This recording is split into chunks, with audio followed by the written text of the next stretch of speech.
نحمده ونصلي على رسوله الكريم اما بعد فاعوذ بالله من الشيطان الرجيم بسم الله الرحمن الرحيم والوالدات يرضعن اولادهن حولين كاملين لمن اراد ان يتم الرضاعه وعلى المولود له رزقهن وكسوتهن بالمعروف لا تكلف نفس الا وسعها لا تضار والدة بولدها ولا مولود له بولده صدق اللہ العظیم۔ اللہ رب العزت نے ہم سب کو جو نعمتیں عطا فرمائی ہیں ان میں اہم ترین نعمت انسان کی اولاد ہے۔ یہ انسان اگر اللہ اور اس کے رسول صلی اللہ علیہ وسلم کے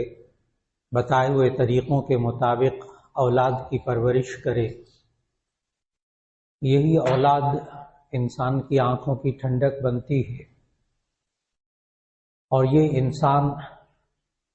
اس دنیا میں بھی سکون محسوس کرتا ہے، اور یہی اولاد انسان کے لیے آخرت میں نجات کا ذریعہ بھی بنتی ہے۔ انہی باتوں میں سے گزشتہ ملاقاتوں میں کس طرح بچے کے دنیا میں آنے کے بعد اذان دینا چاہیے، اس کے دائیں کان میں اذان، بائیں کان میں اقامت، پھر 7ویں دن اس کے سر کے بال منڈانے چاہیے، سر کے بال منڈانے کے بعد وزن کے برابر، بالوں کے وزن کے برابر چاندی خیرات کرنی چاہیے، بالوں کو منڈوانے کے بعد پھر زعفران سر پہ لگائے کہ نبی صلی اللہ علیہ وسلم نے حضرت فاطمہ رضی اللہ تعالیٰ عنہ کو یہ ہدایت دی کہ 7ویں دن اچھا نام رکھا جائے، اور پھر اس کے بعد 7ویں دن عقیقہ کیا جائے۔ یہاں تک گزشتہ ملاقات میں بچوں کی پیدائش کے بعد ان کے ساتھ کیا رکھنا چاہیے، کیا معمولات رکھنے چاہیے۔ عقیقے کے بارے میں ہمارے معاشرے کے اندر جس طرح شادی میں، نکاح میں، ولیمے میں اور چیزوں میں بعض رسومات داخل ہو گئیں تو وہ بہت مشکل ہو گیا، نکاح بہت مشکل ہو گیا، شادی بچوں کی بہت مشکل ہو گئی، بالکل اسی طرح عقیقے کی سنت بھی بہت مشکل ہو گئی، اور لوگوں نے اس میں اتنا کچھ بنا لیا، دعوتیں بھی ہوں گی، ٹینٹ شامیانے بھی لگیں گے، رشتہ داروں کو بھی بلایا جائے گا، پھر جن کو بلایا جائے گا وہ آئیں گے تو وہ ہدیہ تحفہ بھی لے کر آئیں گے، اپنے بچوں کے کپڑے بھی بنوائیں گے، اور پورا خاندان جو ایک ایک شریک ہوگا وہ ہزاروں روپیہ ہر خاندان اپنے بچوں پر، بیوی بچوں پر خرچ کرے گا، پھر کہیں آ کر وہ اس کے گھر میں آئے گا اور اس بندے کا بھی لاکھوں روپیہ خرچ ہو جائے گا عقیقے کی دعوت کرنے پر۔ نتیجہ یہ ہوا کہ وہ عقیقہ آہستہ آہستہ معاشرے میں بہت کم ہوتا جا رہا ہے۔ حالانکہ نبی کریم صلی اللہ علیہ وسلم نے تو بہت آسان دین سمجھایا تھا، بہت آسان دین۔ یہ عقیقہ کہتے ہیں کہ اگر لڑکا ہو تو اس کی طرف سے 2 جانور ذبح کر لیں، لڑکی ہو تو اس کی طرف سے 1 جانور ذبح کر لیں، اور یہ 2 اور 1 کا جو تصور ہے وہ بھی نبی صلی اللہ علیہ وسلم نے اس کی بھی وضاحت اس وقت فرمائی کہ مدینہ کے جو یہود تھے وہ بھی عقیقہ کرتے تھے، لیکن لڑکے کی پیدائش پہ عقیقہ کرتے تھے اور لڑکی کی پیدائش کو منحوس سمجھتے تھے۔ اس پر بھی گزشتہ ملاقات میں خوب تفصیل سے بات ہوئی کہ لڑکیوں کی پیدائش کو برا نہیں سمجھنا چاہیے، اور ہمیں اپنے نوجوان بچے اور بچیوں کا ذہن بنانا چاہیے۔ لڑکیوں کی پیدائش پر بھی عقیقہ کیجیے، خوشی منائیے۔ تو نبی صلی اللہ علیہ وسلم یہود کی مخالفت میں کہا کہ آپ لڑکوں کے لیے 2 جانور ذبح کریں، لڑکی کے لیے 1 جانور ذبح کریں، اور صرف جانور کو ذبح کرنے سے عقیقہ ادا ہو جاتا ہے۔ عقیقے کی شرعی حیثیت ذہن میں رکھنی چاہیے، سنت غیر مؤکدہ، سنت غیر مؤکدہ، کر لیں تو ثواب، نہ کریں تو کوئی گناہ نہیں۔ اس پر بہت سوال ہوتا ہے کہ جی عقیقہ نہ کیا جائے تو کوئی گناہ تو نہیں ہوتا، تو اس کا جواب ہے کہ جی نہیں، گناہ نہیں ہوتا۔ نبی کریم صلی اللہ علیہ وسلم نے بس اتنی سی ہدایت دی، جانور ذبح ہو جائے عقیقہ ادا ہو جاتا ہے۔ اور جامع ترمذی میں حدیث کی کتاب میں اس کا فلسفہ بھی بتایا۔ فلسفہ کہتے ہیں کسی چیز کی حقیقت، تو اس عقیقے کی حقیقت بھی، فلسفہ بھی نبی صلی اللہ علیہ وسلم نے بتایا کہ الغلام مرتہن بعقیقتہ، بچہ جو ہے، غلام عربی میں لڑکے کو کہتے ہیں، جو بچہ ہوتا ہے یہ اس عقیقے کے بدلے میں رہن رکھا ہوا ہوتا ہے۔ جس طرح ہم کوئی چیز رہن رکھ دیتے ہیں، پیسے لے لیے کسی سے، زیور رکھوا دیا، گھر کے کاغذات رکھوا دیے، بعد میں ہم پیسے دیں گے تو ہم چھڑوائیں گے۔ تو نبی صلی اللہ علیہ وسلم نے فرمایا کہ یہ جو عقیقہ ہے اس کے بدلے میں وہ بچہ رہن رکھا ہوا ہوتا ہے، یعنی جب ہم عقیقہ کرتے ہیں تو اللہ تعالیٰ اس کو دنیا کی مصیبتوں سے، مشکلات سے، آفات سے اس کو بچا لیتا ہے۔ اور یہی سمجھ کر، سنت سمجھ کر عقیقہ کیا جائے۔ بعد میں اس کے گوشت کو تقسیم کر دیجئے، کچا گوشت تقسیم کر دیجئے، پکا کر تقسیم کر دیجئے، باہر صورت وہ عقیقہ ادا ہو جائے گا۔ تو عقیقہ صرف اتنا سا عمل ہے جس کو پھیلا کر آج اتنا بڑا بنا لیا کہ وہ مشکل ہو گیا اور لوگوں نے عقیقہ کرنا چھوڑ دیا۔ پھر نبی صلی اللہ علیہ وسلم نے عقیقے کے بارے میں ایک اور ہدایت دی، اور وہ یہ ہے کہ 7ویں دن عقیقہ کیا جائے۔ وہاں حدیث میں جو لفظ ہے وہ یہ نہیں ہے کہ 7 دن بعد عقیقہ کیا جائے، وہاں یوم السابع، 7ویں دن، حدیث کے جو الفاظ، 7ویں دن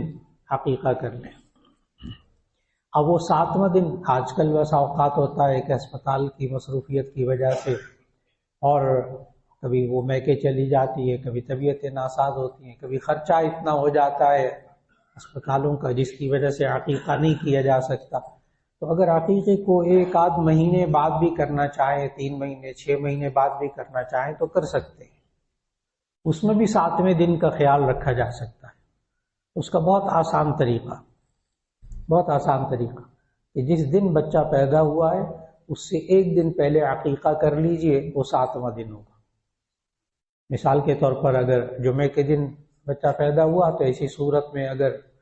6 مہینے بعد بھی آپ عقیقہ کرنا چاہیں تو جمعرات کو آپ عقیقہ کر لیں، وہ 7واں دن ہوگا، شمار کر لیجئے گا۔ بہت آسان، نہ اس میں تاریخ یاد رکھنے کی ضرورت، لیکن سنت پر عمل۔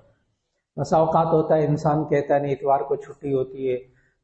کام سارے نمٹا لوں گا، گوشت تقسیم کر لوں گا، اسے اتوار کو کر لیں گے، 7واں دن نہیں بن رہا، کوئی حرج کی بات نہیں، کوئی حرج کی بات نہیں، یہ بھی سنت غیر مؤکدہ، انسان اپنی سہولت دیکھ لے اور سنت ادا کر دے۔ پھر اسی طرح نبی صلی اللہ علیہ وسلم نے عقیقے کے بعد جو اہم ترین چیز ہمیں اللہ نے قرآن میں سمجھائی، ابھی میں نے سورۃ البقرہ کی آیت نمبر 233 کی تلاوت کی۔ اس آیت نمبر 233 میں اللہ تعالیٰ نے ایک حکم دیا، وہ ایسا حکم ہے کہ جس پر آج میڈیا اور میڈیکل سائنس اور WHO جو ورلڈ ہیلتھ آرگنائزیشن ہے وہ اربوں ڈالر خرچ کر رہی ہے لوگوں کو سمجھانے پر ایک بات آج، جس کو اللہ نے قرآن مجید میں آیت نمبر 233 میں بیان فرمایا سورۃ البقرہ کے اندر۔ میں نے بتایا کہ اربوں ڈالر، لاکھوں نہیں، کروڑوں نہیں، اربوں ڈالر خرچ کیے جا رہے ہیں سمجھانے پر، اس کی بھی وجہ بھی بتاتا ہوں۔ اور وہ اللہ نے فرمایا والوالدات یرضعن اولادہن حولین کاملین، ان ماؤں کو چاہیے کہ اپنے بچوں کو 2 سال مکمل دودھ پلائیں۔ یہ وہ بات ہے کہ جس پر آج اربوں ڈالر خرچ کیے جا رہے ہیں، اور وجہ کیا ہے، پیچھے وجہ کیا ہے اس کے کیوں خرچ کیے جا رہے ہیں؟ اس لیے کہ عورتوں کی جان بچانے کے لیے، کہ عورتوں کے اندر جو بریسٹ کینسر آیا اور جس پر وہ پنک ریبن کی پوری تنظیم بنی دنیا بھر کے اندر کہ عورتوں کی جان بچائی جائے اور ان کو کینسر سے بچایا جائے۔ دراصل اللہ نے نظام بنایا، اللہ نے نظام بنایا اس کے جسم کے اندر، ایسے غدود بنائے ہیں کہ جس میں سے دودھ اللہ پیدا کرتا ہے اور وہ بچے کو پلایا جاتا ہے، اللہ نے نظام بنایا ہے۔ جب یہ فیشنوں میں پڑھ کے اور دور جدید کی تعلیم میں پڑھ کے اور ماں باپ کی تربیت نہ ہونے کی وجہ سے یہ مائیں جب دودھ نہیں پلاتی اپنے بچوں کو، انہی ماؤں کے اندر وہ کینسر کی صورت میں سامنے آتا ہے جس سے جان جانے کا بھی اندیشہ رہتا ہے۔ اس بنا پر یہ اربوں ڈالر خرچ کیے جا رہے ہیں لوگوں کو سمجھانے کے لیے۔ اور ذہن میں رکھیے گا، یہ تو ان کو اب سمجھ میں آیا ہے نا، اب چند سال پہلے، چند دہائیاں پہلے، 50-60 سال ہو گئے ان کو سمجھ میں آئی ہے یہ بات، لیکن نبی کریم صلی اللہ علیہ وسلم نے قرآن حکیم کے ذریعے 1450 سال پہلے بتا دیا تھا، اس لیے کہ نبی کریم صلی اللہ علیہ وسلم سائنسدان نہیں۔ سائنسدان تو وہ ہوتا ہے جو اپنی عقل سے، اپنی سوچ سے تحقیقات کرتا ہے اور لوگوں کے سامنے اصول بیان کرتا ہے، بہت اچھا ہوتا ہے، بڑا کام کرتے ہیں۔ لیکن جو نبی کریم صلی اللہ علیہ وسلم جو کچھ بیان کرتے تھے وہ وحی الہی ہوتا تھا، وہ ان کی اپنی سوچ نہیں ہوتی تھی، وہ اپنی تحقیق نہیں ہوتی تھی، وہ تو ما ینطق عن الہوی ان هو الا وحی یوحی، وہ تو جو وحی ہوتی تھی وہ بتاتے تھے۔ تو یہ ہمارے خالق نے بتایا، یہ ہمارے خالق نے بتایا، جو ماں کا بھی خالق، بچے کا بھی خالق، باپ کا بھی خالق، وہ سمجھا رہا ہے۔ اور اللہ نے اس طویل آیت میں، لمبی آیت ہے، آیت نمبر 233، اس میں اللہ نے بڑی باریک باریک باتیں بتائیں۔ والوالدات یرضعن اولادہن حولین کاملین، کہ یہ مائیں اپنے بچوں کو 2 سال مکمل دودھ پلائیں۔ اس میں بہت سے حضرات سوال کرتے ہیں 2 سال یا 2.5 سال، تو اس کی بھی وجہ قرآن مجید کی آیات ہیں۔ دراصل سورۃ البقرہ کے اندر تو یہ 2 سال ہیں، والوالدات یرضعن اولادہن حولین کاملین، حول کہتے ہیں سال کو، حولین کاملین 2 سال مکمل دودھ پلائے۔ لیکن سورۃ الاحقاف کے اندر، سورۃ الاحقاف کی آیت نمبر 15 کے اندر، وہاں وَحَمْلُهُ وَفِصَالُهُ 30 شہرا، کہ بچے کو دودھ چھڑانے کی مدت، حمل کی مدت 30 شہرا، 30 مہینے ہیں۔ جب آپ 30 مہینوں کے سال بنائیں گے تو وہ 2.5 سال بنے گے، 2.5 سال، 2 سال 6 مہینے۔ یہاں سے وہ فقہا کا اختلاف سامنے آتا ہے کہ 30 مہینے 2.5 سال دودھ پلانے کی مدت ہے یا 2 سال۔ اس کے لیے فقہا نے، بعض نے کہا کہ 2.5 سال مدت ہے، بعض نے کہا کہ نہیں، یہ بچے کا حمل اور دودھ چھڑانے کی دونوں مدتیں بیان ہوئی ہیں، لہذا دودھ پلانے کی مدت 2 سال کی ہے۔ لیکن احتیاط اسی میں ہے کہ آپ مائیں جو ہے نا وہ 2 سال دودھ کم از کم پلا لیں۔ اور پھر اللہ تعالیٰ نے آگے آیات میں فرمایا کہ والوالدات یرضعن اولادہن حولین کاملین لمن اراد ان یتم الرضاعہ، جو چاہے کہ وہ رضاعت کی مدت، دودھ پلانے کی مدت پوری کر دے۔ اور نبی کریم صلی اللہ علیہ وسلم کے اس دور کے اندر باقاعدہ اس بات کا اہتمام کیا جاتا تھا کہ تندرست خواتین بچوں کو دودھ پلائیں، اور اس کو ہماری اردو زبان میں انا کہتے ہیں، انا، دودھ پلانے والی خاتون، اور اس عربی زبان میں اس کو مرضعہ کہتے ہیں، مرضعہ، دودھ پلانے والی عورت۔ تو نبی کریم صلی اللہ علیہ وسلم جب پیدا ہوئے وہاں رواج تھا اس وقت، تو سیرت کی کتابوں میں آپ پڑھیے، بہت تفصیل سے وہاں لکھا ہوا ہے، جس کو میں مختصراً بیان کروں گا، کہ نبی کریم صلی اللہ علیہ وسلم جب دنیا میں تشریف لائے تو اس وقت جتنے مالدار گھرانے تھے ان کے بچوں کو تو مختلف خواتین دیہات میں لے گئی تھی، اور وہ ہوتی بھی مضافات میں، دیہات میں رہنے والی خواتین ہوتی تھیں جو بچوں کو لے جاتی تھی دودھ پلانے کی مدت میں۔ اور وجہ 2 وجہ ہوتی تھی، ایک تو یہ کہ وہ صحت مند خواتین ہوتی تھی، اس وقت کے شہری ماحول سے باہر ہوتی تھی، اور دوسرا اس وقت ارد گرد کی جو لوگ ہوتے تھے، خواتین ہوتی تھی، ان کی زبان عربی کی بہت فصیح ہوتی تھی، بہت عمدہ زبان ہوتی تھی ان کی بولنے میں، لہذا بچوں کو ان کے حوالے کیا جاتا تھا تاکہ ان کی زبان بہت اچھی ہو، ان کا بولنا، تلفظ بہت اچھا ہو۔ تو جب نبی کریم صلی اللہ علیہ وسلم پیدا ہوئے اس وقت وہ اس دور کے مکے میں جتنے بڑے بڑے گھر کی خواتین تھیں ان سے، مالدار خواتین سے بچے لے گئے دودھ پلانے کے لیے، مختلف خواتین۔ جناب حلیمہ جب آئیں تو یہ خود بھی ان کے گھر کے اندر بڑی غربت تھی، اور نبی کریم صلی اللہ علیہ وسلم خود بھی یتیم پیدا ہوئے۔ 6 ماہ پہلے نبی صلی اللہ علیہ وسلم کے والد محترم انتقال کر گئے تھے، گھر میں اتنا مال نہیں تھا، اس وقت پیسہ نہیں تھا، تو جناب حلیمہ کہتی ہیں کہ مجھے اور تو کوئی مالدار گھرانے سے بچہ نہیں ملا، تو میں نے نبی کریم صلی اللہ علیہ وسلم کو گود میں لیا اور دودھ پلانے کے لے گئی۔ اس وقت وہ اپنے حالات بتاتی ہیں حضرت حلیمہ خود، وہ کہتی ہیں اس وقت حالات یہ تھے کہ ہمارے گھر میں بکریاں تھیں تو وہ بھی بیچاری خوراک نہ ملنے کی وجہ سے کمزور ہو چکی تھی، اور جو اونٹ تھے وہ بھی، اونٹنیاں تھیں وہ بھی کمزور ہو چکی ہوئی تھیں، اس لیے کہ ہمارے پاس بھی پیسہ اتنا نہیں تھا کہ ہم اس کی خوراک کا انتظام کرتے۔ جناب حلیمہ کہتی ہیں، سیرت نگاروں نے لکھا ہے کہ نبی کریم صلی اللہ علیہ وسلم کو جب وہ بچپن میں دودھ پلانے لے گئیں تو جب وہ لے گئیں تو ان کی اونٹنیاں بھی تر و تازہ ہو گئیں، اور ان کی بکریوں کو بھی دودھ آنے لگا، اونٹنیوں کو بھی دودھ آنے لگا، اور ان کی برکتیں گھر کے اندر ظاہر ہونے لگیں۔ یہ انہوں نے نبی کریم صلی اللہ علیہ وسلم کو اس وقت کی بچپن کی تشریف آوری کی برکتیں انہوں نے خوب بتائیں۔ اور پھر اللہ تعالیٰ نے اسی سورہ بقرہ کی آیت 233 میں کچھ اور ہدایات بھی دیں جو آج بہت ضروری ہیں نوجوان بچوں اور بچیوں کو بتانا۔ ماں باپ آگاہ ہوں گے قرآن حکیم سے، ان بچوں کو نوجوان کم از کم شادی شدہ بچوں کو آیت نمبر 233 اس سورۃ البقرہ کی پڑھائی جائے، ان کو باقاعدہ سمجھائی جائے، دیکھو اللہ نے کیا حکم دیا، پہلے سے ذہن سازی کی جائے، ورنہ بعد میں بہت دقت پیش آتی ہے۔ اللہ نے کیا ذہن سازی کی کہ والوالدات یرضعن اولادهن حولین کاملین لمن اراد ان یتم الرضاعہ وعلی المولود له رزقهن وکسوتهن بالمعروف۔ بہت عجیب حکم ہے، خالق ہے نا اللہ، اسے معلوم اب ضروریات بدل رہی ہیں، تو فرمایا کہ باپ کے اوپر لازم ہے، ویسے تو میاں بیوی جب ہوتے ہیں نکاح ہوتا ہے تو نان نفقہ یعنی رہائش، خرچہ، کھانا پینا یہ سب اس کے شوہر کے ذمہ ہو جاتا ہے، لیکن اس بچے کی پیدائش پر اللہ نے الگ سے کہا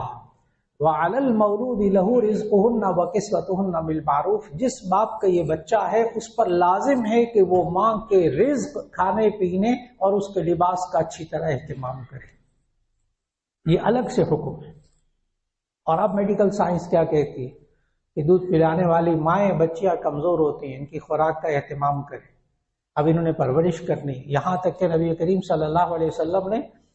دودھ پلانے والی ماں کے لیے روزہ نہ رکھنے کا حکم دیا۔ دودھ پلانے والی ماں کو کہا کہ اگر رمضان آ جائے تو وہ روزہ قضا کر لیں بعد میں، ابھی وہ نہ، کیوں؟ اس لیے کہ اس سے بچے کی خوراک پر فرق پڑے گا۔ دیکھیے کہ دین کتنی گہرائی میں سمجھا رہا،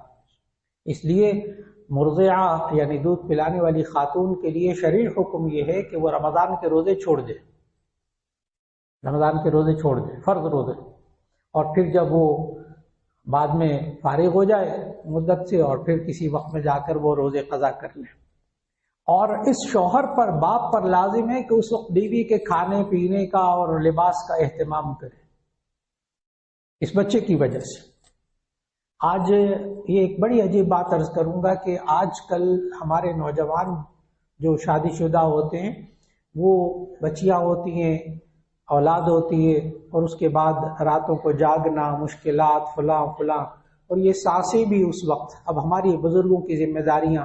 ذہن میں رکھیے گا، سانسیں بھی اس وقت کہتی بس ٹھیک ہے، کام بھی کرو، یہ بھی کرو، وہ بھی کرو، برتن بھی دھو، فلاں بھی کرو، کھانا بھی پکاؤ، صفائی بھی کرو، کپڑے بھی دھو، یہ بھی کرو، بچے کو بھی سنبھالو۔ نتیجہ یہ ہوتا ہے کہ آج ہمارے معاشرے کے اندر یہ جو نئے شادی شدہ جوڑے ہوتے ہیں جن کی اولاد ہوتی ہے، ان کی مائیں ڈپریشن میں مبتلا ہو رہی ہیں بہت زیادہ، صرف اس وجہ سے، اس آیت پر عمل نہ کرنے کی وجہ سے کہ اللہ نے کیا کہا کہ دیکھو اب اس کے ہاں اولاد ہوئی ہے، اب اس کی ذمہ داریاں بدل رہی ہیں، اب اس کا کھانا پینا اچھا کرو، اس کا لباس اچھا کرو، اس کے آرام کا خیال کرو تاکہ یہ بچے کی پرورش اچھے طریقے سے کر سکے۔ اور ہمارے معاشرے کا نوجوان اس آیت سے بالکل غافل ہے، ہم نہیں سمجھا سکے کہ قرآن میں کیا آتا ہے۔ وَعَلَى الْمَوْلُودِ لَهُ رِزْقُهُنَّ وَكِسْوَتُهُنَّ بِالْمَعْرُوفِ۔ پھر آگے کیا فرمایا؟ آج ساسوں کو اور سسر کو ذہن میں رکھنی ہوگی آیت کا یہ حصہ، لا تکلف نفس، کہ وعلی المولود لہ رزقہن وکسوتہن بالمعروف، لا تکلف نفس، کہ ان میں سے کسی جان کو تکلیف نہ پہنچائے اس بچے کی وجہ سے، تکلیف نہ پہنچے، ولا مولود لہ بولد، باپ کو بھی تکلیف نہ پہنچے اس بچے کی وجہ سے۔ بچوں کی پیدائش کے بعد ہمارے نوجوان بے فکرے ہوتے، ذمہ داری کا احساس نہیں ہوتا کہ اب وقت ہے کہ اس وقت گھر کے اندر تعاون کی فضا ہو، اس وقت گھر کے اندر سہارے کی فضا ہو، اور اس وقت ضرورت ہوتی ہے کہ تعاون اور مدد، جس سے کہ وہ دوبارہ بچی اپنی نئی زندگی کا آغاز کر سکے اور بچے کے ساتھ اس کی پرورش کو توجہ دے سکے۔ اللہ نے قرآن مجید میں کس طرح باریک باریک باتیں بتائی۔ آج وقت کی ضرورت کہ ہمیں اپنے نوجوان بچے اور بچیوں کو پہلے سے ذہن سازی کی جائے۔ اب یہ باتیں نہ تو کالجز میں پڑھائی جاتی ہیں، یہ باتیں نہ اساتذہ معلمات بتاتی ہیں، نہ ان کے علم میں ہوتی ہیں، اور اس کا واحد ذریعہ یہ ہے کہ قرآن حکیم سے تعلق، قرآن حکیم کا ترجمہ ان کو آتا ہو، کم از کم ان حصوں کا ترجمہ، ان آیات کا ترجمہ آتا ہو کہ جس کا تعلق ان کی ذات کے ساتھ موجود ہے۔ آج وقت کی بہت بڑی ضرورت ہے، لیکن اس کے لیے ذہن سازی پہلے سے۔ اور میں نے عرض کیا کہ یہ اتنا گہرا اس کا اثر ہوتا ہے کہ آج ماشاءاللہ یہاں بڑے بڑے ڈاکٹر حضرات موجود ہوتے ہیں، سب کو معلوم، آپ حضرات میں سے بھی بہت سے حضرات کو معلوم کہ بسا اوقات بچے کے اندر کچھ بیماریاں ظاہر ہوتی ہیں پیدائش کے بعد، 1 سال کے بعد، 2 سال کے بعد، 3 سال کے بعد کچھ بیماریاں ظاہر ہوتی۔ آپ نے ڈاکٹروں کے منہ سے یہ جملہ سنا ہوگا، لگتا ہے کہ اس نے ماں کا دودھ نہیں پیا ورنہ اس کو یہ بیماریاں نہ لگتی۔ آج یہ سائنس کہہ رہی، آج جو بہت قابل اور اچھے ڈاکٹر ہیں، چائلڈ اسپیشلسٹ ہیں، وہ آخری حد تک کوشش کرتے ہیں کہ ڈبے کا دودھ بچے کو نہ لگے، آخری حد تک کوشش کرتے ہیں۔ کئی دفعہ تو وہ ماؤں کو کہہ دیتے ہیں کہ یہ زہر ہے، یہ صرف اس وقت ہے جب اس کے پاس اور کوئی خوراک نہ ہو تو ہم متبادل کے طور پر یہ خوراک دے سکتے ہیں۔ آج بڑے ہو کر ذرا بچے 6-7 سال کے ہوتے ہیں، 8 سال کے، ان کے دانت نکلنے شروع ہوتے ہیں، یا کوئی اور معدے کی بیماریاں لاحق ہوتی ہیں، یا کوئی اور پٹھوں کی بیماریاں لاحق ہوتی ہیں، ہڈیوں کی بیماریاں لاحق ہوتی ہیں، تو بس اوقات ڈاکٹر حضرات کیا کہتے ہیں معلوم ہوتا ہے اس کو ماں نے دودھ نہیں پلایا، اگر پلایا ہوتا تو ایسی صورت میں یہ بیماریاں اس کو لاحق نہ ہوتی۔ آج ڈاکٹر کہتے ہیں، اصل میں وجہ کیا ہے کہ اللہ نے ایسی خوراک کا انتظام کیا ہے کہ وہ خالق ہے، اسے پتا ہے کہ اس دنیا میں نئے آنے والے انسان کی ضروریات کیا ہیں، اس کو کیا کیا چیزیں چاہیے، اس کی خوراک میں کیا کیا چیزیں ہونی چاہیے۔ انسان وہ چیزیں نہیں بنا سکا اب تک، اس کا متبادل نہیں بنا سکا۔ اور سب سے اہم بڑی بات جو آج دنیا میں سمجھائی جاتی ہے، اور وہ یہ ہے کہ کینسر سے بچنے کے لیے، خاص طور پر بریسٹ کینسر، چیسٹ کینسر سے بچنے کے لیے ماؤں کو ضروری ہے کہ والوالدات یرضعن اولادہن پر عمل کریں۔ اور اس کے لیے پھر میں عرض کروں گا، ہم بزرگوں کو کردار ادا کرنا پڑے گا، ہم بزرگوں کو کردار ادا کرنا پڑے گا، ان کو ذمہ داریاں اپنی پوری کرنی پڑیں گی، ماؤں کو اپنی ذمہ داریاں پوری کرنی پڑیں گی، تاکہ آئندہ نسلوں کی تشکیل ہو سکے، آئندہ صحت مند اولاد ہو، اور پھر اس کے ساتھ ساتھ قرآن حکیم اور اللہ اور اس کے رسول صلی اللہ علیہ وسلم کے مطابق اس کی تربیت ہو سکے۔ اللہ رب العزت جو بے اولاد ہیں، اللہ ان کو نیک اولاد عطا فرمائے، اور جن کو اللہ نے اولاد عطا فرمائی ہے ان کے لیے تو بس سورہ فرقان کی ایک دعا بہت مانگنی چاہیے، اور وہ یہ کہ ربنا ہب لنا من ازواجنا وذریاتنا قرۃ اعین، اے اللہ ہمیں اپنے گھر والوں سے، اپنی اولاد سے آنکھوں کی ٹھنڈک عطا فرما۔ وآخر دعوانا ان الحمد للہ رب العالمین۔